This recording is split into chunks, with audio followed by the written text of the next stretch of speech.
Bonjour mes amis, je suis très heureux de vous retrouver pour une nouvelle série de vidéos que je vais faire dans un schéma un peu différent. Ce sera un schéma avec des vidéos plus courtes, vraisemblablement plus facilement visionnables. Deuxième confinement, on s'y attendait pas du tout, pas très drôle pour nous enseignants de golf. Et j'ai reçu pas mal de témoignages et on m'a demandé de recommencer à faire des vidéos dans la série N'oublions pas le golf. Et donc comme ça a bien plu, j'ai également créé un site internet www.prince-coaching.fr où vous pourrez retrouver d'ailleurs toutes les vidéos.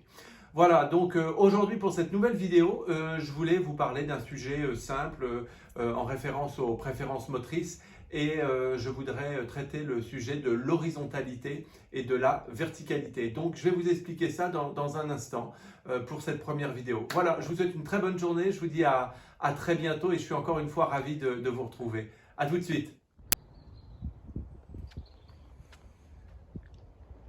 Voilà, donc comme promis, je vous retrouve pour vous parler d'un sujet pour cette nouvelle vidéo sur l'horizontalité et la verticalité. Qu'est-ce que ça veut dire? Tout d'abord, attention, ça n'a pas de rapport avec l'horizontalité et la verticalité du plan de swing. Et on va revenir après. On est vertical ou on est horizontal en fonction de ses préférences. Les joueurs verticaux sont des joueurs qui, en fin de backswing, ont un coude qui est dirigé, un avant-bras droit qui est dirigé vers le bas.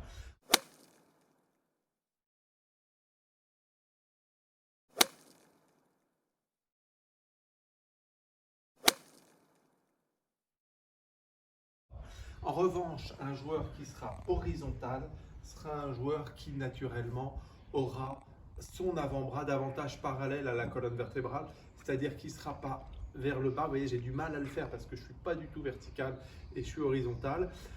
Donc il y aura ce coude un peu plus décollé et un petit peu plus à l'horizontale.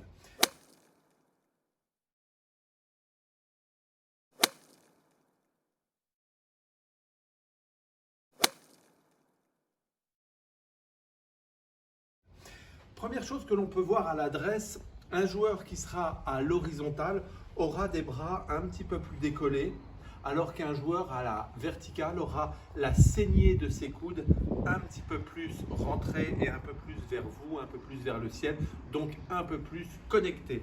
Un joueur vertical, un joueur plutôt horizontal. On le retrouve également au putting, où au putting, les joueurs horizontaux seront beaucoup plus à l'aise dans une posture avec les coudes légèrement décollés. Alors évidemment, je ne parle pas de cette position, mais les coudes un petit peu décollés. Quand un joueur, au contraire, à la verticale, sera plus à l'aise avec des coudes plus connectés et plus proches du corps.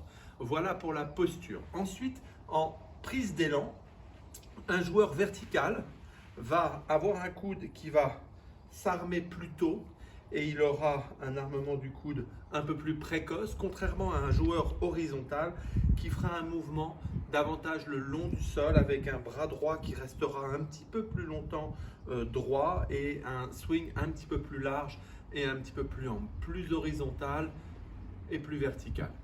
En fin de swing, je vous en ai parlé, un joueur horizontal va naturellement avoir son coude un petit peu décollé, comme Jim Furyk ou Fred Couples. En revanche, un joueur qui sera plus à la verticale sera un joueur qui aura le coude plus près du corps. Je vous disais tout à l'heure qu'il ne fallait pas confondre avec l'horizontalité et la verticalité du plan. Matt Kuchar, qui a un plan très horizontal, bon, vous me direz, il swing sur un plan très horizontal, il a le coude qui rentre même presque à l'intérieur. Il a un swing très horizontal, mais lui est un vertical. Un joueur en revanche comme Jim Furyk a un plan de swing relativement vertical avec un coude plus à l'horizontale. Et c'est un horizontal. Voilà. Pour le retour, quoi qu'il arrive dans les deux cas, même si vous êtes horizontal, eh bien le coude droit va automatiquement se reconnecter.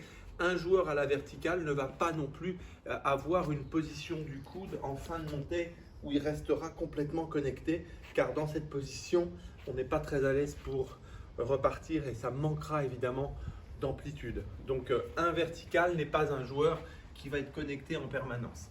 Voilà, concernant le retour, je vous en ai parlé. Quoi qu'il arrive, dans les deux cas, il y a cette reconnexion. Donc, je vais vous parler maintenant, pour terminer, de la routine pour ces joueurs. Un joueur qui sera à la verticale va faire son swing d'essai et sera beaucoup plus à l'aise pour faire un swing d'essai à la perpendiculaire de la ligne. Si je joue dans cette direction, si mon objectif est dans cette direction, un joueur qui sera à la verticale, coude vers le bas, eh bien sera beaucoup plus à l'aise sur un swing d'essai qu'il fera perpendiculaire, c'est-à-dire qu'il va faire son mouvement d'essai, voilà, perpendiculaire à la ligne de vol, puis d'une manière très directe, il va se diriger vers la balle pour prendre sa posture. Un joueur qui sera à l'horizontale sera en revanche beaucoup plus à l'aise dans ses swings d'essai dans le sens du jeu, c'est-à-dire dans ce sens-là, et il va faire sa petite routine de préparation dans le sens du jeu. Puis quand il ira de sa position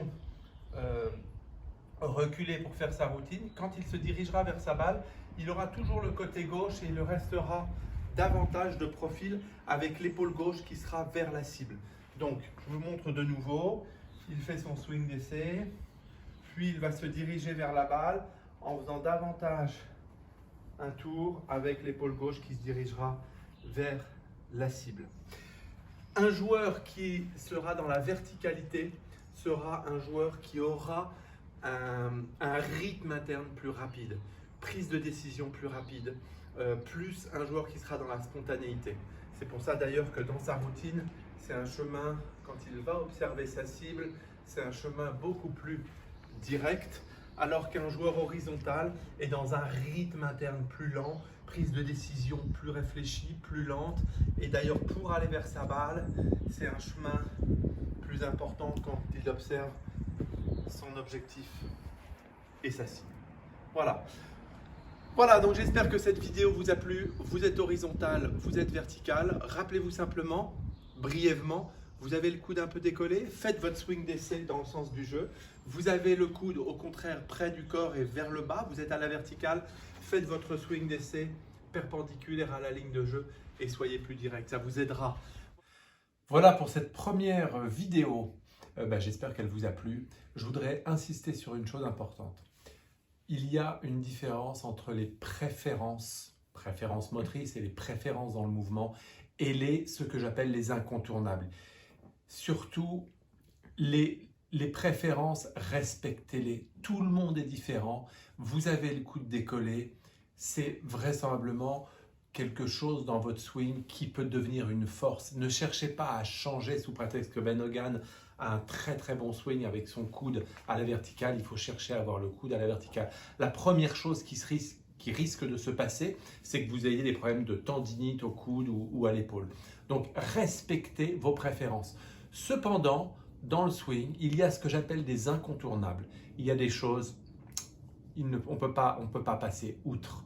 Et ça, on aura l'occasion d'en parler dans certaines vidéos.